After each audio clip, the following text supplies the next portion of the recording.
Bon, on va commencer. Bonjour à toutes et à tous et merci d'être venus pour cette nouvelle session donc des conférences de l'IPR. Je me présente parce que mon visage n'est peut-être pas familier pour les physiciens. Je suis Philippe Drapeau-Contim, je suis directeur adjoint de l'UFR de philosophie. Et maintenant, ça fait 9 ans, depuis 2013, que l'UFR de philosophie co-organise conjointement avec l'IPR un cycle de conférences dédiées à la philosophie de la physique. Et donc, c'est dans ce cadre qu'on a le plaisir aujourd'hui d'inviter Vincent Ardourel, qui est chercheur au CNRS et spécialisé en philosophie de la physique. Alors, Vincent est vraiment la personne toute désignée parce qu'il a vraiment une double casquette. Il a eu... ta formation initiale, c'était en physique. Ouais. Donc, tu as eu un parcours de physicien, master, agrégation de physique. Et puis après, Vincent Ardourel s'est tourné vers des questions de fondement de philosophie de la physique. Peut-être que je vais laisser la parole à Marie Guéguin, ma collègue de l'IPR, pour dire des choses plus précises sur la recherche de Vincent.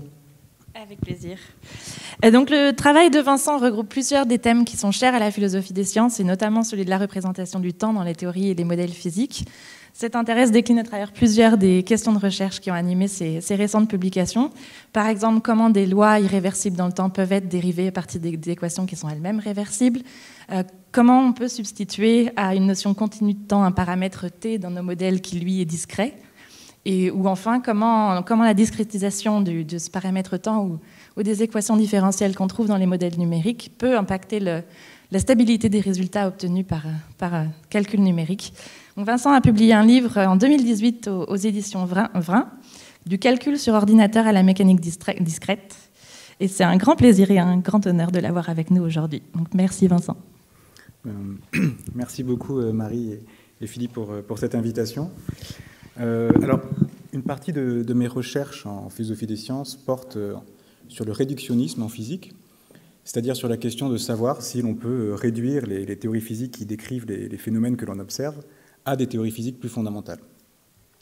Donc, par exemple, la thermodynamique, qui décrit les phénomènes physiques à notre échelle, semble pouvoir se réduire à la mécanique statistique, qui décrit les phénomènes comme composés de particules microscopiques. La température d'un gaz, donc une notion thermodynamique, peut ainsi être définie à partir des vitesses des molécules en mécanique statistique.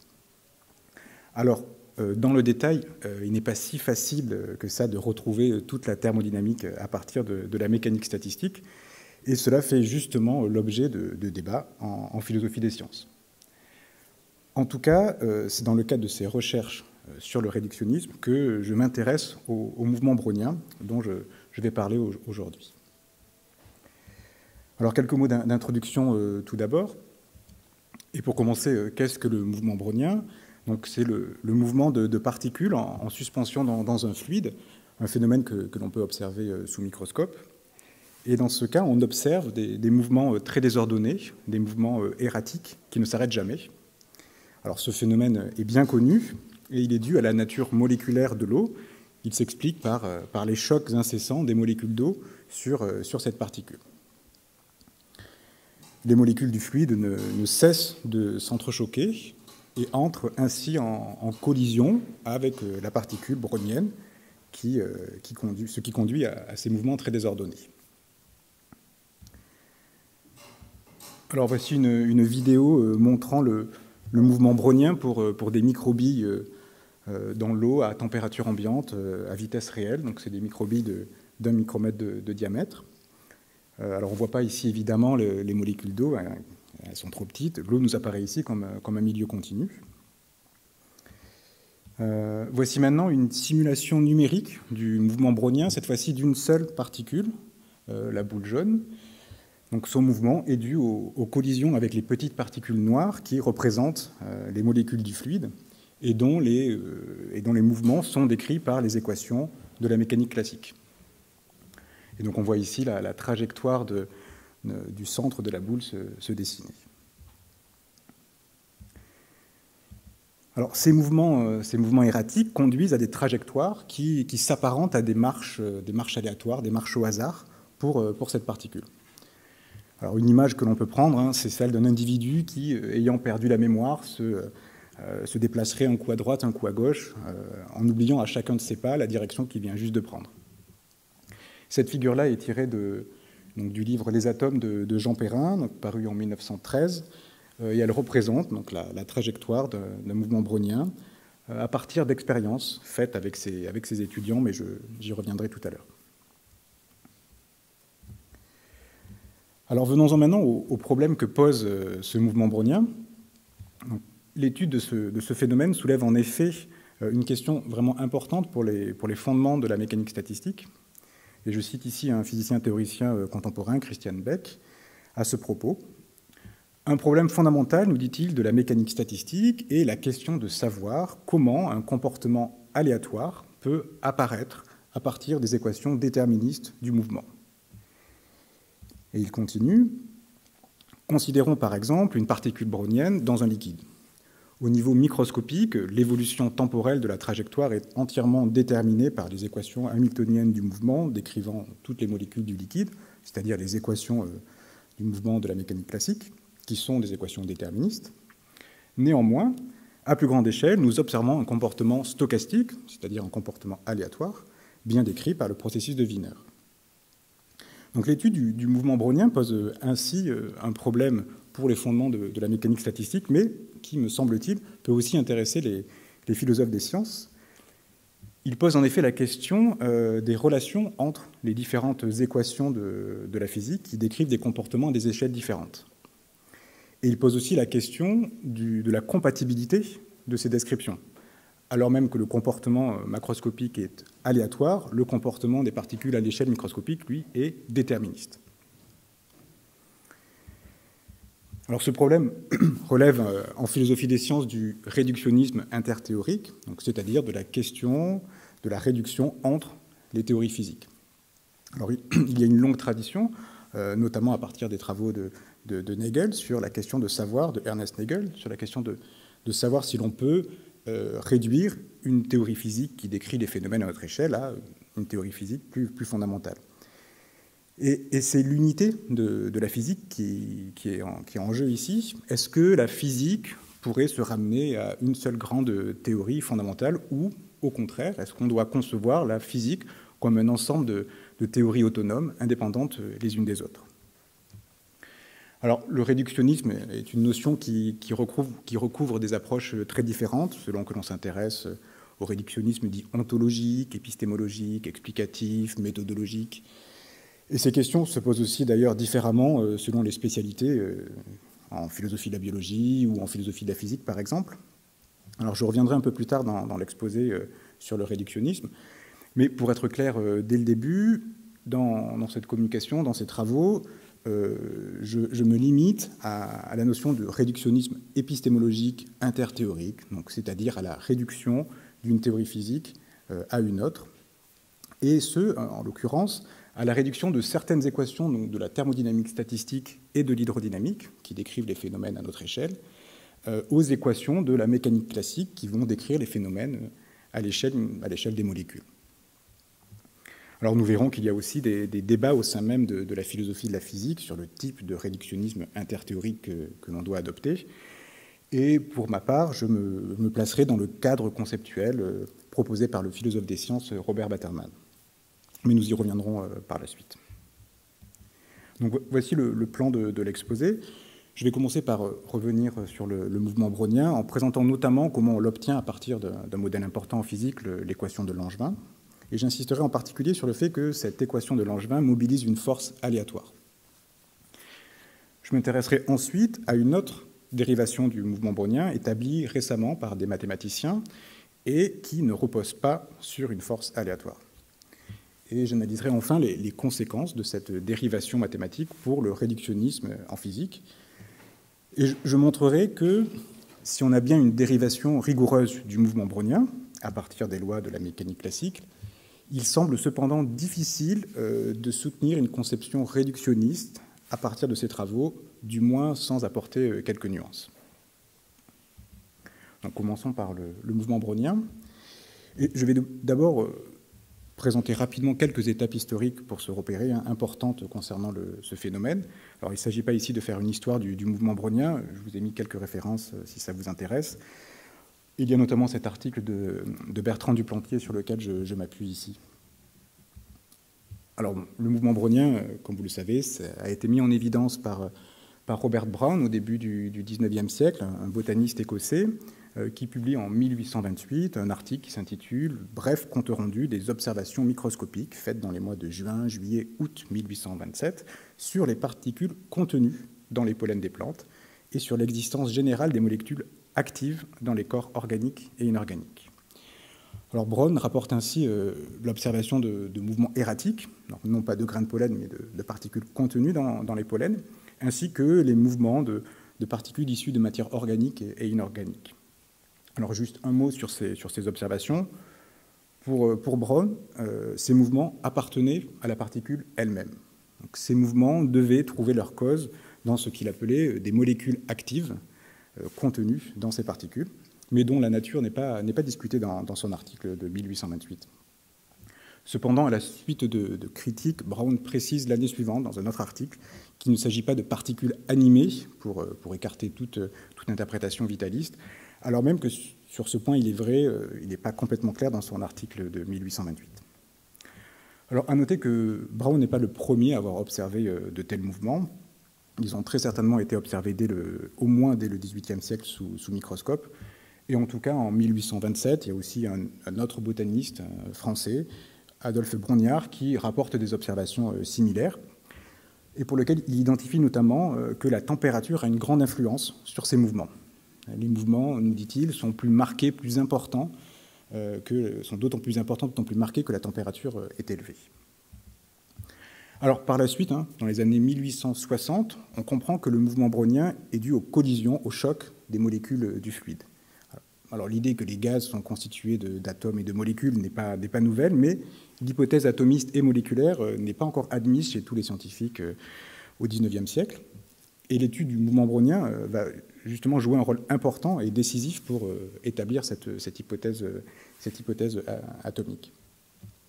Alors, d'autres observations du mouvement brownien sont faites au cours du 19e siècle, notamment par Louis-Georges Gouy en 1888, mais je vais laisser ça de côté.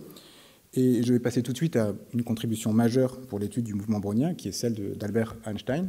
En 1905, deux articles paraissent en 1905, dans lesquels Einstein va établir une relation quantitative pour le mouvement brownien. Donc, il va établir une équation concernant le déplacement quadratique moyen de la particule brownienne. Donc, il s'agit de la valeur moyenne du carré des déplacements selon un axe x quelconque. Et ce déplacement moyen est proportionnel au temps, avec un coefficient de proportionnalité que vous voyez ici, qui fait appel à R, la constante des gaz parfaits, T, la température, N, le nombre d'Avogadro, donc à l'époque le nombre d'atomes contenus dans un gramme d'hydrogène, eta, la viscosité du fluide, et A, le rayon de la particule en suspension. Bon, ainsi, la particule brownienne va en moyenne faire du surplace, tout en explorant de plus en plus d'espace au cours du temps. Alors, Einstein établit cette relation en mobilisant différents arguments de mécanique statistique, de théorie cinétique des gaz, d'hydrodynamique.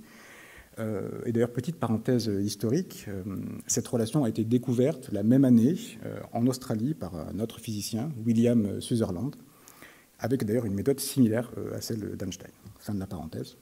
Donc en fait, cette relation d'Einstein, ou d'Einstein-Sutherland peut-être, est très importante, vous le savez sans doute, car elle fournit un moyen pour déterminer le nombre d'Avogadro et venir ainsi soutenir l'hypothèse atomiste et moléculaire de la matière. Et c'est ce que vont faire Jean Perrin et ses étudiants lors d'une série d'expériences entre 1907 et 1909. Ils ont observé des grains de gomme gut, donc une résine végétale, et des grains de mastic en suspension dans l'eau. Et ils prenaient des mesures de position toutes les 30 secondes, donc ils notaient les positions des particules. Et ils ont obtenu ce type de figures qui ont permis de vérifier la relation d'Einstein et mesurer ainsi le nombre d'Avogadro. Donc, selon Jean Perrin, ces mesures, je cite, ne peuvent laisser aucun doute sur l'exactitude rigoureuse de la formule proposée par Einstein. Et Perrin donc, reçut le prix Nobel quelques années plus tard, en 1926, pour ses travaux notamment sur la discontinuité de la matière et l'existence des molécules. Quelques mots maintenant sur le modèle de Langevin, donc un modèle important pour expliquer le mouvement brownien.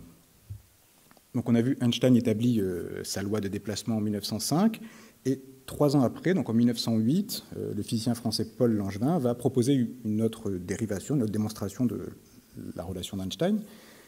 Alors c'est un modèle important en physique que l'on retrouve de nos jours dans la plupart des manuels. Ce modèle consiste à écrire l'équation du mouvement de Newton pour la particule brownienne soumise à 2 forces, donc ici dans le membre de droite de l'équation. Donc la première force, la moins si pi est AV, est une force de frottement. Elle représente donc la résistance exercée par le fluide sur la particule brownienne. Et la deuxième force, notée X, est une force aléatoire. Elle représente donc de manière statistique les effets des nombres chocs. Sa valeur moyenne au cours du temps est nulle. Elle pousse autant de manière aléatoire à droite, un coup à droite et un coup à gauche. Alors, à partir de cette équation du mouvement, on peut montrer qu'au bout d'un certain temps, la position de la particule satisfait l'équation d'Einstein. Alors, ce qui est intéressant, c'est qu'il y a 2 idéalisations importantes ici dans ce modèle, ou 2 fictions, on va voir. Ce sont donc 2 hypothèses que l'on sait fausses, mais que l'on intègre dans le modèle afin de retrouver la formule d'Einstein. Donc tout d'abord, c'est un modèle semi-moléculaire, au sens où le fluide est à la fois représenté comme un milieu continu et aussi comme un ensemble de molécules, un fluide avec la force de frottement et un ensemble de molécules avec la force aléatoire. Mais surtout, l'idéalisation ou la fiction cruciale dans ce modèle est cette force aléatoire X qui introduit un élément indéterministe dans l'équation du mouvement. En effet, cette force aléatoire, en toute rigueur, n'existe pas, au sens où ce n'est pas une interaction fondamentale de la nature. Elle est introduite dans le modèle afin de représenter l'effet collectif des chocs sur la particule brownienne. Alors, si j'insiste sur cette force X, sur cette fiction, c'est pour souligner la différence avec la dérivation du mouvement brownien qui va nous intéresser par la suite. Alors, une première question que l'on peut se poser à propos du mouvement brownien est celle de savoir pourquoi ce modèle de Langevin représente-t-il correctement le phénomène physique observé. Pourquoi est-ce un bon modèle? Alors c'est le problème que je qualifie de problème de la représentation, un problème que je vais en fait laisser de côté dans cet exposé. Je mentionne juste que le philosophe des sciences Joshua Luxac s'est intéressé à cette question et il soutient notamment que l'introduction de cette force aléatoire, de cette idéalisation, s'appuie sur une hypothèse d'indépendance des vitesses des molécules par rapport à la vitesse de la particule brownienne. Et selon lui, enfin, pas que selon lui, il est extrêmement peu probable qu'une molécule qui soit entrée en collision avec la particule brownienne entre de nouveau en collision avec elle dans un court délai, voire même qu'elle entre en collision avec elle tout court. Autrement dit, les corrélations de vitesse disparaissent rapidement, car de nombreuses collisions ont lieu entre-temps entre les molécules et la particule brownienne. Donc, en ce sens, le recours à cette force aléatoire serait justifié. Donc, c'est un problème qui me semble extrêmement intéressant, mais que je vais laisser de côté. C'est un problème, peut-être un mot qui porte sur les rapports, enfin, c'est un problème qui porte sur la modélisation et sur les rapports entre le phénomène physique observé et sa modélisation mathématique. Cependant, je vais m'intéresser à un autre problème, partiellement distinct, que j'appelle le problème de la dérivation, que je vais présenter maintenant. Donc le problème de la dérivation est celui de savoir si l'on peut retrouver le mouvement brownien à partir d'un système complètement déterministe. Donc en effet, comme on l'a vu, à l'échelle microscopique, les équations du mouvement des molécules sont déterministes, si elles sont représentées par les équations du mouvement de Newton, alors même qu'à l'échelle macroscopique, le mouvement de la particule brownienne présente un comportement aléatoire. Donc dès lors, comment peut-on dériver ce comportement aléatoire à partir d'équations déterministes? Donc c'est le problème qui va m'intéresser dans cet exposé.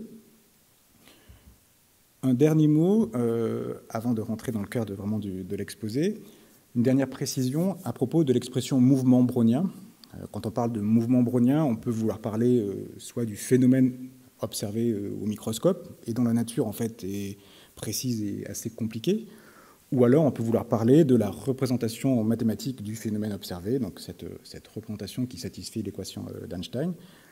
Dans ce cas, il s'agit d'un processus aléatoire, un processus dit de Wiener, et en fait c'est cette seconde notion qui va m'intéresser. Je vais m'intéresser principalement à ce mouvement brownien en tant que représentation mathématique d'un phénomène physique. Donc passons maintenant au cœur de l'exposé. Donc, nous allons voir dans quelle mesure donc, ce problème dit de la dérivation, que je viens de présenter, admet une solution. Et pour cela, on va s'intéresser à des recherches assez récentes en mathématiques appliquées, qui visent justement à dériver le mouvement brownien à partir d'équations déterministes.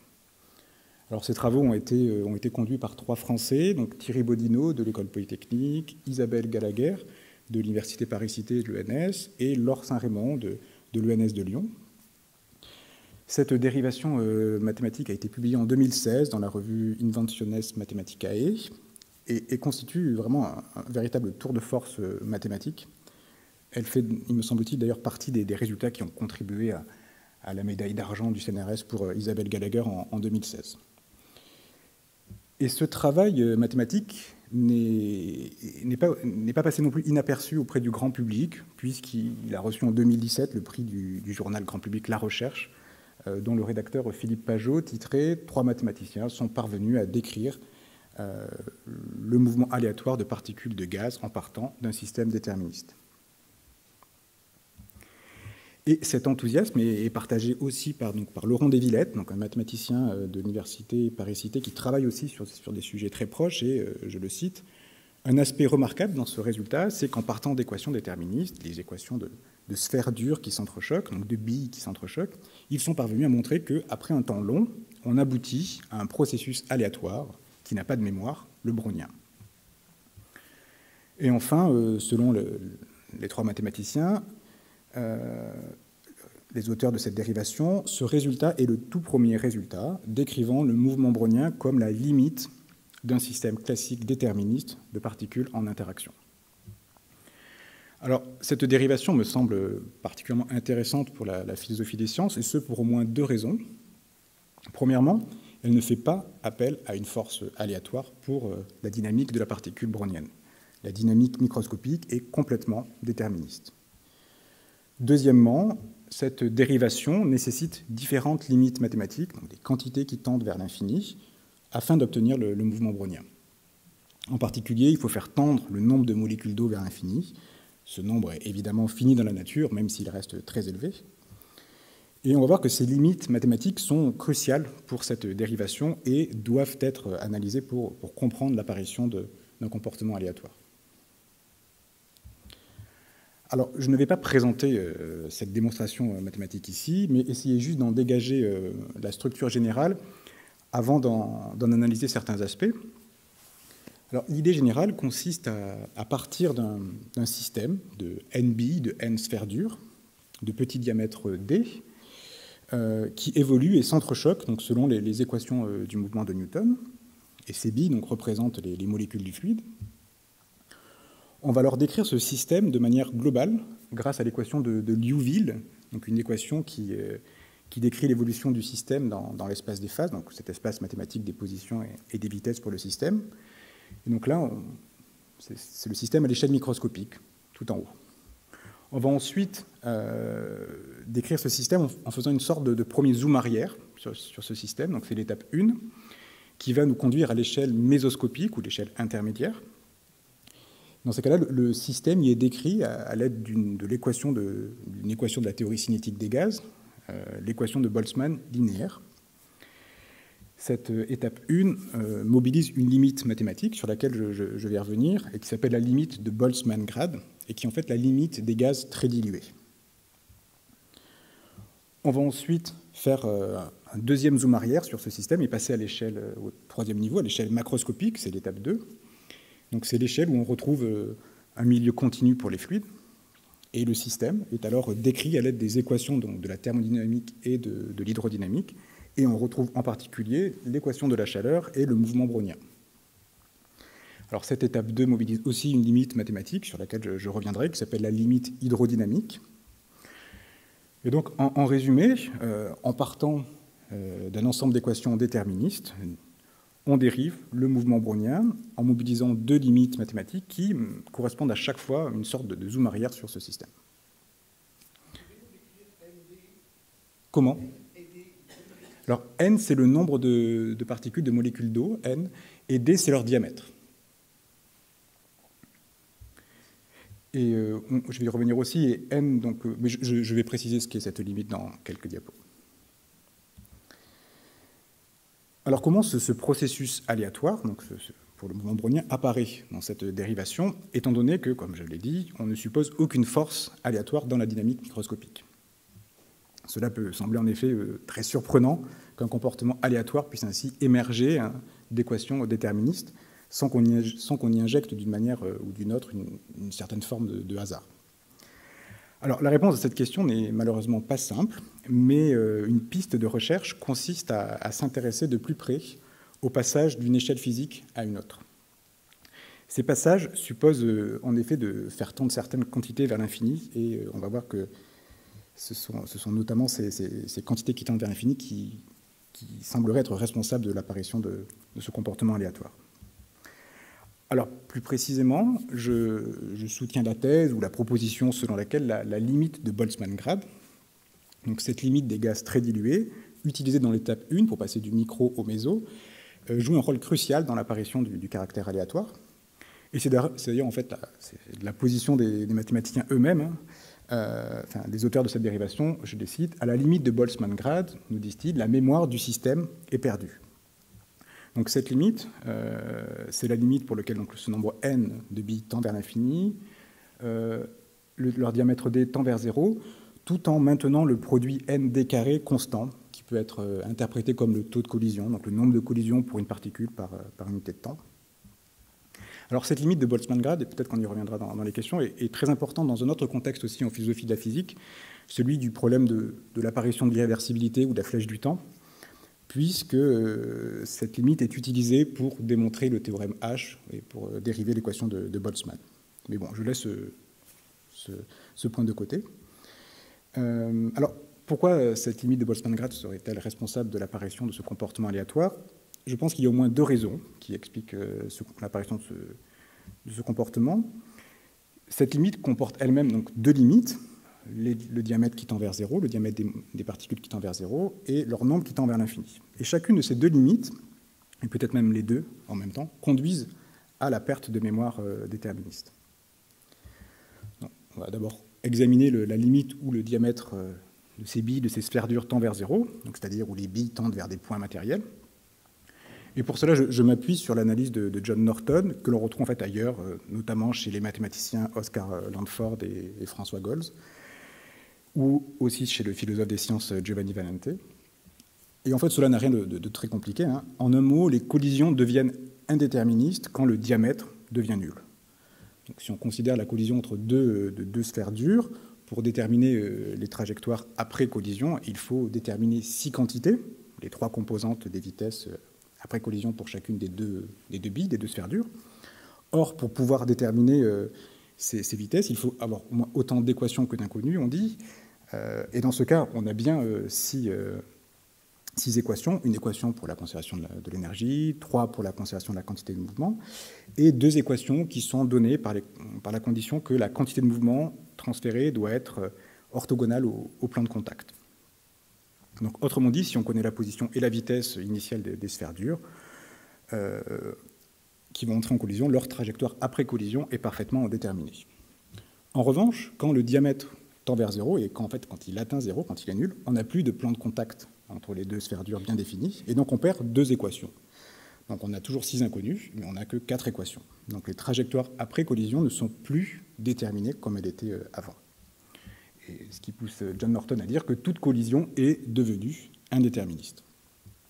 Donc autrement dit, quand 2 sphères dures entrent en collision, la collision est déterministe. Par contre, quand ce sont 2 points matériels, la collision n'est plus déterministe. Alors, cette explication ne fait cependant pas l'unanimité. Alors, il est vrai que le caractère déterministe des collisions que l'on perd ce caractère déterministe des collisions lorsque l'on passe de sphères dures à des points matériels. Cependant, il n'est pas clair de savoir si, dans la limite de Boltzmann-Grad, les collisions deviennent vraiment indéterministes. Et en fait, il y a d'autres arguments qui tendent à montrer que ce n'est pas forcément le cas. Alors, je ne vais pas rentrer là-dedans, mais en tout cas, c'est ce que pense Laure Saint-Raymond, donc une des 3 mathématiciennes qui a fait cette dérivation. Elle maintient que les collisions restent déterministes dans la limite de Boltzmann-Grad.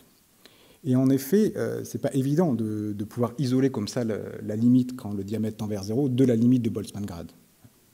Quand le diamètre tend vers 0, les collisions deviennent déterministes, mais la limite de Boltzmann-Grad, ce n'est pas juste la limite où le diamètre des particules tend vers 0. Donc c'est la raison pour laquelle je ne vais pas forcément défendre cette explication et passer plutôt à la deuxième explication possible. Donc l'autre explication possible, qui, elle, est en revanche acceptée par les auteurs de la dérivation, est à chercher du côté de l'autre limite, celle où le nombre de sphères dures tend vers l'infini.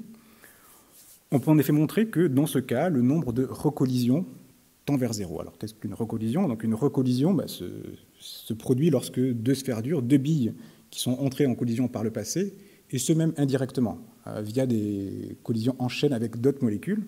Donc, si ces 2 particules entrent à nouveau en collision. Alors, l'ensemble des n billes décrits par l'équation de Liouville compte de nombreuses recollisions. Les particules se collisionnent plusieurs fois. Et ces collisions conduisent à des corrélations entre les vitesses des particules, entre les vitesses des sphères dures, et gardent ainsi la mémoire du système déterministe. En revanche, après l'étape 1 de la dérivation, lorsqu'on a pris la limite de Boltzmann-Grad, il n'y a plus de recollision. On peut montrer que c'est parce que le nombre n tend vers l'infini. Donc, autrement dit, pour le dire un peu plus simplement, 2 molécules qui sont entrées en collision par le passé n'entreront plus à nouveau en collision, à nouveau même indirectement via d'autres molécules. Et donc, en faisant tendre ainsi le nombre de particules vers l'infini au sein de la limite de Boltzmann-Grad, on perd ainsi l'histoire des chocs passés entre molécules. Et on retrouve un peu l'image de tout à l'heure où on se retrouve dans la situation de cet individu qui, ayant perdu la mémoire, se déplace de manière aléatoire, un coup à droite, un coup à gauche. Donc voilà pour les raisons que l'on peut avancer pour expliquer la perte de mémoire de ce système déterministe. Quelles sont maintenant les conséquences de cette dérivation mathématique pour le réductionnisme en physique? Alors, avec cette dérivation mathématique, on pourrait se dire qu'on est dans une situation plutôt confortable pour défendre une position réductionniste, puisqu'on a une dérivation mathématique du mouvement brownien. Cependant, comme on va le voir, la situation n'est pas si simple, me semble-t-il. En effet, 2 limites mathématiques, donc 2 quantités qui tendent vers l'infini, jouent un rôle important dans cette dérivation pour passer de l'échelle microscopique à l'échelle macroscopique.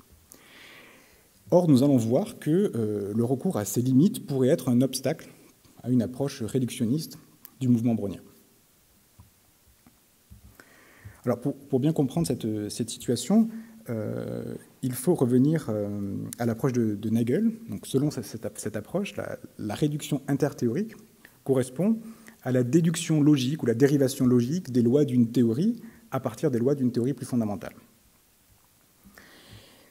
Thomas Nichols, dans un article influent en 1973, a souligné qu'en pratique, lorsque les scientifiques s'intéressent à la dérivation, lorsque les scientifiques essayent de décrire les relations entre les théories physiques, ils s'y prennent autrement. Et notamment, Nichols distingue donc deux types de réduction interthéorique. La réduction 1, qui correspond à la réduction nagelienne, basée sur la conséquence logique entre 2 théories physiques. Et la réduction 2, en revanche, implique des opérations mathématiques pour relier les théories. Et dans ce deuxième cas, on ne cherche pas à déduire dans un langage logique les lois d'une théorie physique, mais on cherche à déduire à l'aide d'outils mathématiques, d'approximation, d'idéalisation, les équations des théories physiques. Et en particulier, les limites mathématiques sont souvent utilisées pour relier les théories physiques, conduisant ainsi à une notion un peu plus spécifique de réduction 2, qui est la notion de réduction limite. Donc Bob Batterman, ici à gauche, plaide en faveur de cette réduction limite pour rendre compte de la manière dont les théories physiques sont liées les unes aux autres. Et il s'appuie pour cela sur les travaux du physicien Michael Berry, à droite, ici. Et c'est, comme je l'ai dit, dans ce cadre conceptuel que je me place. La raison de ce choix tient principalement au fait que les limites mathématiques, comme on l'a vu, jouent un rôle très important dans la dérivation de ce mouvement brownien. Alors, je vais essayer d'aller un peu plus vite. Plus précisément, donc selon cette approche, une théorie physique, on va dire TF, se réduit à une théorie TC si cette théorie TF tend vers la théorie TC lorsqu'un certain paramètre fondamental de la théorie TF tend vers 0. Mais il faut faire attention. On a réduction lorsque ces limites sont dites régulières, c'est-à-dire si elles permettent de s'approcher continuellement et doucement de la théorie TC à partir de la théorie TF. Alors un exemple dans la littérature qui est souvent cité, c'est celui de la relativité restreinte et de la mécanique classique. La relativité restreinte se réduit à la mécanique classique lorsque la limite V sur C tend vers 0, lorsque la vitesse des corps est très petite devant celle de la lumière.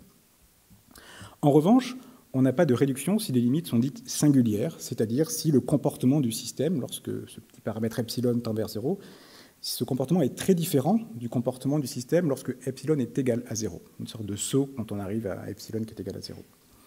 Alors, un exemple qui est discuté par Michael Berry et Bob Batterman, c'est celui de l'optique ondulatoire et de l'optique géométrique. Je ne vais pas forcément rentrer dans les détails, mais on peut montrer que... on pourrait penser que l'optique ondulatoire se réduit à l'optique géométrique lorsqu'on prend la limite des petites longueurs d'onde, lorsque le rapport de la longueur d'onde sur la taille caractéristique des objets tend vers 0. En effet, il y a de nombreux effets ondulatoires qui disparaissent lorsque la taille des objets est très grande devant la longueur d'onde de la lumière. Cependant, dans de nombreux cas, si on prend la limite lambda sur d qui tend vers 0, notamment pour l'intensité lumineuse dans une figure de diffraction, cette intensité qui est une fonction sinusoïdale va osciller de plus en plus vite, mais ne va pas tendre vers l'intensité lumineuse de l'optique géométrique. En tout cas, il y a des situations où cette limite est singulière.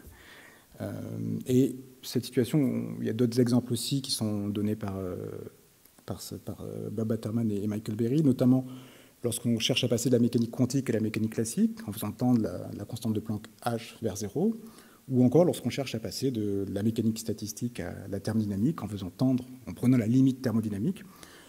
On peut montrer qu'il y a des limites singulières dans certains cas, notamment pour décrire les transitions de phase en mécanique statistique.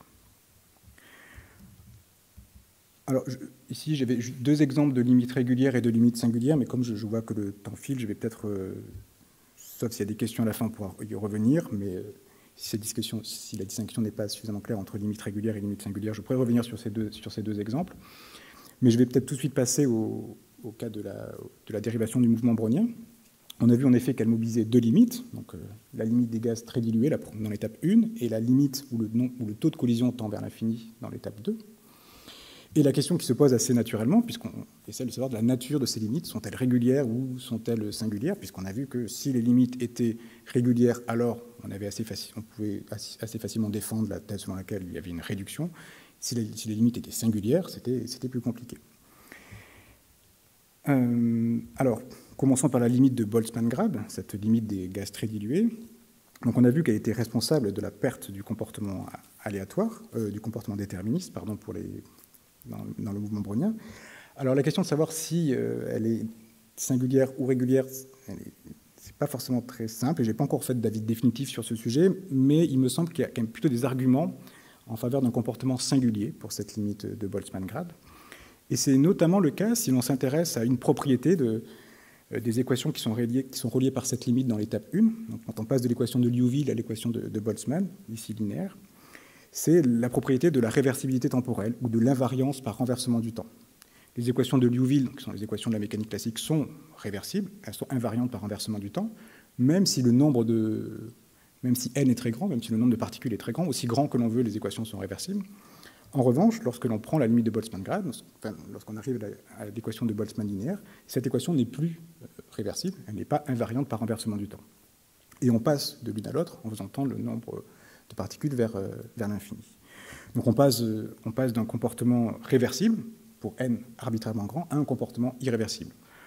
Or, la réversibilité n'admet pas de degré, une équation n'est pas plus ou moins réversible, soit elle est réversible, soit elle n'est pas réversible, donc elle est tout le temps réversible, sauf lorsque, entre guillemets, on atteint la limite n infini.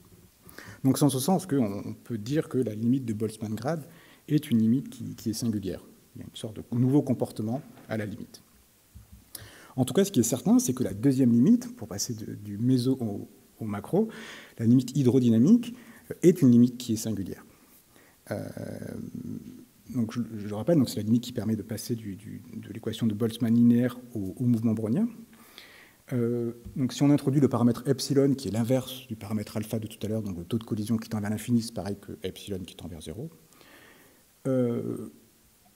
Cette limite est singulière au sens où, comme le dit donc Harold de Grad, l'un des mathématiciens qui a introduit la limite de Boltzmann-Grad, ce paramètre epsilon, donc l'inverse du taux de collision, intervient dans l'équation de Boltzmann de manière singulière, nous dit-il, et l'équation de Boltzmann perd tout sens si epsilon est égal à 0. En revanche, toutes les solutions de l'équation de Boltzmann convergent lorsque epsilon est égal à 0. Donc, Harold de Grad nous dit en fait clairement que lorsque epsilon, donc lorsque l'inverse du taux de collision tend vers 0, c'est-à-dire c'est le libre parcours moyen, on peut aussi interpréter epsilon comme le libre parcours moyen, donc lorsque la distance entre deux collisions tend vers 0, on a l'équation de Boltzmann linéaire qui va tendre vers le mouvement brownien. En revanche, lorsque epsilon est égal à 0, l'équation de Boltzmann linéaire n'a plus de sens. Donc c'est en ce sens qu'on a deux comportements très différents lorsque epsilon s'approche de 0 et lorsque epsilon est égal à 0. Donc il y a ainsi au moins une limite singulière, voire deux en fait, dans cette dérivation, dans la dérivation du mouvement brownien. Et donc c'est la raison pour laquelle on ne peut pas interpréter cette dérivation mathématique de manière réductionniste, en tout cas directement. Il s'agit d'un cas similaire à l'optique ondulatoire et l'optique géométrique. Cette limite singulière, comme je pense que c'est clair maintenant, nous empêche de pouvoir interpréter simplement les relations entre ces théorie cinétique des gaz et enfin, mécanique classique, théorie cinétique des gaz et hydrodynamique, en termes de réduction. Alors, je pense que j'ai bientôt fini. Bon, sinon, 5 minutes, c'est ça peut-être? Oui? Ou 2 minutes, comme vous voulez. 5. Alors, pour finir juste vraiment en un mot, je voudrais dire qu'en fait, on peut généraliser cette discussion au cas de la mécanique des fluides. Non pas se limiter au mouvement brownien, mais généraliser ça à la mécanique des fluides. Et c'est le cas notamment, si la généralisation en fait, de ces travaux est la suivante. Au lieu de se concentrer sur l'équation de Boltzmann linéaire qui permet de dériver le mouvement brownien, on étudie l'équation de Boltzmann en général, qui permet ensuite de dériver les équations de l'hydrodynamique, qui sont les équations de Navier-Stokes. Alors ça, c'est un programme de recherche qui n'est pas du tout achevé, et qui est en fait un programme de recherche qui est assez vieux, qui remonte au mathématicien allemand David Hilbert, qui avait énoncé 23 problèmes ouverts en mathématiques, et le 6e, qui porte sur l'axiomatisation de la physique, porte notamment sur cette question. Alors, on n'a pas encore de dérivation complète des équations de Navier-Stokes à partir de la mécanique classique, mais il y a des résultats partiels qui sont extrêmement importants, et notamment cette limite hydrodynamique qui permet de passer du méso au macro, donc l'étape 2. Cette étape 2 est partiellement résolue. Et donc c'est en ce sens que le passage de la théorie cinétique des gaz à la mécanique des fluides peut être comme le passage de la mécanique statistique à la thermodynamique ou le passage de la mécanique quantique à la mécanique classique, deux théories qui ne peuvent pas se réduire, en tout cas dans le cadre de la limite, de la réduction limite.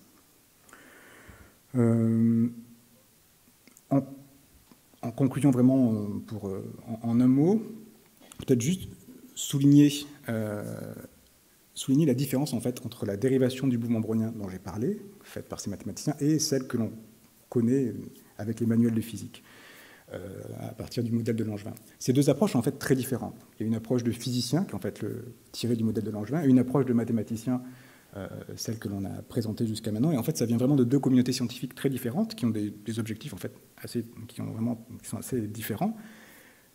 On a vu que ces deux mobilisaient des idéalisations ou des fictions aussi très différentes, soit une force stochastique, une force aléatoire, ou soit une limite, notamment qui tend vers l'infini. Mais dans les deux cas, on a l'impression que ces fictions, ces idéalisations semblent être indispensables, en tout cas incontournables. Mais en un mot, il y a un point commun quand même, il semble que les deux expliquent l'apparition de ce comportement aléatoire par le fait que lorsque le nombre de particules est très grand, dans le cas de Langevin, et lorsqu'il tend vers l'infini dans le cas des mathématiciens, on perd l'histoire passée des chocs entre molécules. Voilà, je vais m'arrêter ici, puis je vais répondre à vos questions peut-être pour clarifier tout ça. Donc cet exposé est en partie, s'appuie en partie sur un article qui a été publié récemment. Si vous voulez en savoir plus sur la dérivation mathématique, il y a deux articles de vulgarisation que j'ai mis, donc une interview d'Isabelle Gallagher et l'article de Philippe Pajot. Et ensuite, vous avez des références, les références que j'ai citées dans l'exposé. Voilà, je vous remercie de votre attention.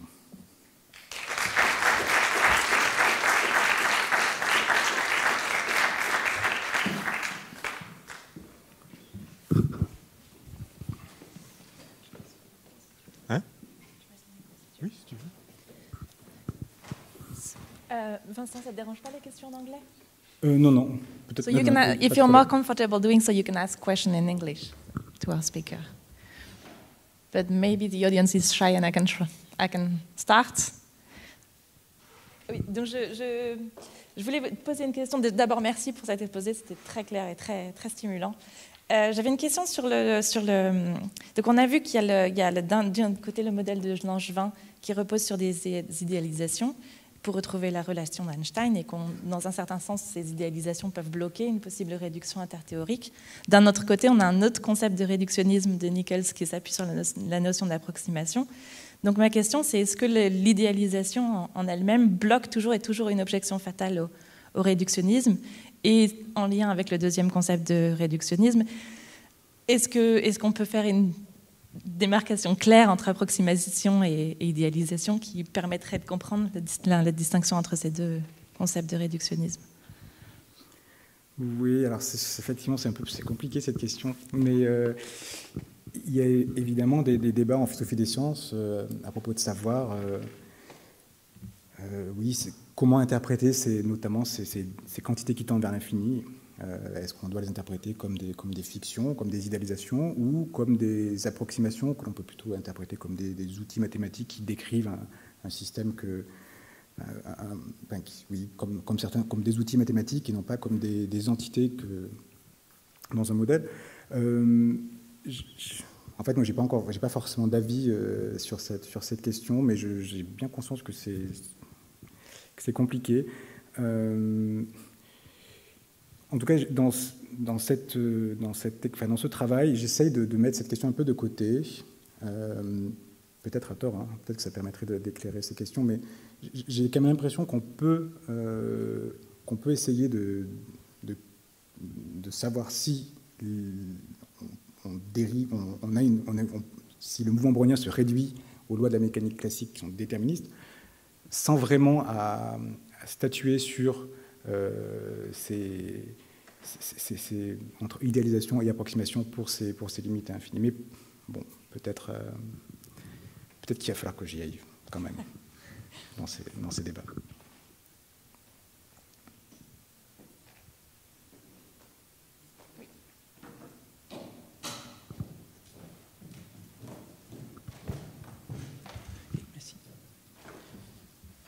Juste peut-être une remarque et vous pouvez faire un commentaire. Il me semble que dans la transition l'équation de Liouville à l'équation de Boltzmann, une étape clé, c'est quand, dans l'équation de Boltzmann, ça porte sur une densité dans l'espace de phase, qui est quelque chose de très différent dans l'équation de Liouville où on a un point. Dans l'équation de Boltzmann, je ne sais pas, quand j'ai réfléchi un petit peu à ça, j'ai pensé que c'était l'introduction de ça qui faisait que l'équation de Boltzmann a un comportement très différent, parce que la densité dans l'espace de phase, c'est quelque chose comme une densité d'une variable aléatoire. Et je ne sais pas, pour moi, c'était l'étape clé, c'était introduire cette nouvelle quantité qui a une sorte de statut différent. Aussi, c'est une question philosophique intéressante aussi. Ouais. Le statut de densité de probabilité, qu'est-ce que c'est? Voilà, je ne sais pas si vous avez des remarques sur cette idée. Peut-être cette question. Un élément de réponse, ou en tout cas un commentaire à ce commentaire. Dans ces travaux, donc on parle de l'équation de Liouville, et en fait, cette équation de Liouville est ensuite réécrite dans un autre cadre, qui est le cadre de la hiérarchie BBGKY. Donc en fait, on a une équation de Liouville et on la réécrit en n équations qui portent sur des densités de probabilité réduites, donc pour une particule, pour deux particules, pour trois particules. Donc on a n équations intégraux-différentielles qui sont en fait équivalentes. Ce système est équivalent à l'équation de Liouville. Et cette hiérarchie d'équations, donc c'est n équations, cette hiérarchie de BBGKY pour les noms de mathématiciens, Bogolyubov, Born, Ivan, Tchakov. Cette hiérarchie d'équations a les mêmes propriétés que l'équation de Liouville, au sens où cette hiérarchie d'équations est invariante par renversement du temps et réversible, comme l'équation de Liouville. Et en fait, c'est cette hiérarchie d'équations, c'est n équations intégraux-différentielles, que les mathématiciens vont réexprimer avec cette limite de Boltzmann-Grad, et cette hiérarchie d'équations va ensuite tendre vers une autre hiérarchie, où il y a une infinité d'équations, entre guillemets, qui est la hiérarchie de Boltzmann, et qui ensuite permet de revenir à l'équation de Boltzmann. Donc en fait, cette étape 1, et c'est un vrai raccourci ici que j'ai fait, il y a en fait d'autres sous-étapes, et notamment passer par cette hiérarchie de BBGKY, et en fait, et donc en fait, l'élément clé où on passe d'une propriété soit de réversibilité à irréversibilité, ou une propriété de déterminisme à un comportement aléatoire, se fait plus précisément dans une sous-étape dans l'étape 1 qui est entre la hiérarchie BBGKY et la hiérarchie de Boltzmann. Voilà pour quelques éléments de réponse, mais sinon, si on en savoir un peu plus, effectivement, l'article, je pense que le premier article d'Isabelle Gallagher ici permettra peut-être de clarifier un peu plus. Ok, merci.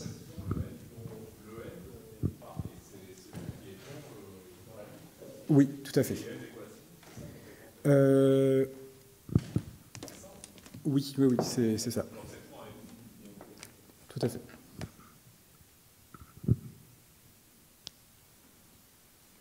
D'autres questions ?